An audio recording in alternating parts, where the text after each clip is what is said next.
Play PKN, the weekly video bulletin of the top news stories on PKN Packaging News, Australia's media hub for the packaging industry.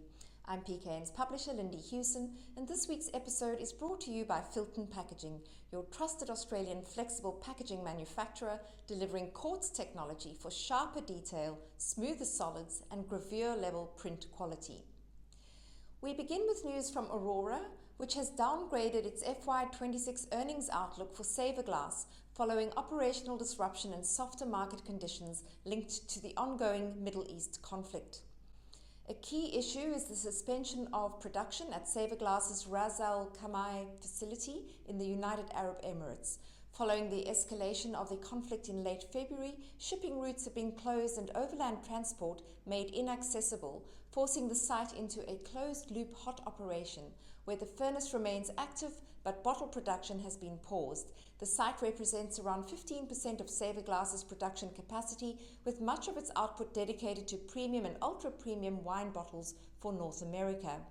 Orora says production will now be transferred to its Ataclan facility in Mexico, with mold relocation already underway to support output later in FY26. The company also pointed to softer demand in spirits and a shift towards lower margin product mix, while confirming there is no change to its FY26 guidance for its cans business or the Gawler glass facility. Still on the impact of the Middle East conflict, our coverage of the plastics resin supply crisis continues to lead reader engagement on our website. Rafael Geminder, chair of plastic packaging manufacturer and recycler Pact Group, says escalating fuel prices and supply chain disruption linked to the Middle East conflict are exposing Australia's over-reliance on imported virgin plastic resins, highlighting the urgent need to strengthen sovereign manufacturing capability through local recycled plastics infrastructure.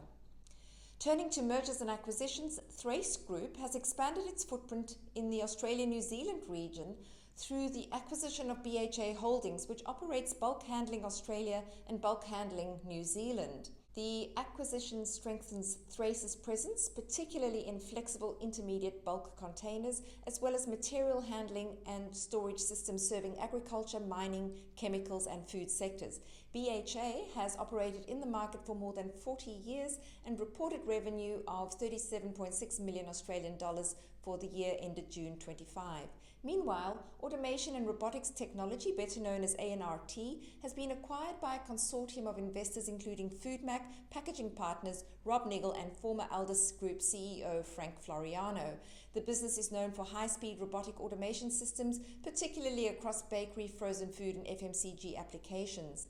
Founder Dale Collinson says the company is now well positioned to scale its specialized automation solutions into broader local and global markets, while the alignment with FoodMac is expected to unlock further sector diversification.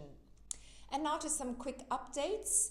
Queensland Container Refund Scheme Containers for Change is set to pass 12 billion returns this month, marking its fastest billion yet and delivering $1.2 billion in refunds to communities across the state. Interim CEO Trevor Evans says volumes continue to climb as engagement strengthens across Queensland. Then in Victoria, the state's container deposit scheme, which is a newer one than Queensland's, has also reached a major milestone, surpassing 3 billion returned containers since launch and delivering more than $300 million directly back to Victorians, while diverting eligible containers from landfill into new products. In product packaging news, Reckitt is rolling out a new 75% paper-based curbside recyclable pack for Finish thermoform dishwashing tablets in Australia. This has been developed over 4 years in partnership with Mondi. The new format is expected to remove up to 48 tons of plastic annually from tablet packaging, equivalent to more than 1.8 million plastic water bottles. Also in materials innovation, PulPac says its dry molded fiber technology has moved well beyond early stage development, with the company's global intellectual property portfolio now surpassing 500 national patent grants. The milestone reflects growing industry momentum for dry fiber forming as an established industrial manufacturing method, increasingly being deployed alongside conventional wet molded fiber and plastic conversion processes. And finally, Henkel Adhesive Technologies is expanding its range of water-based barrier and heat seal coatings for paper-based packaging.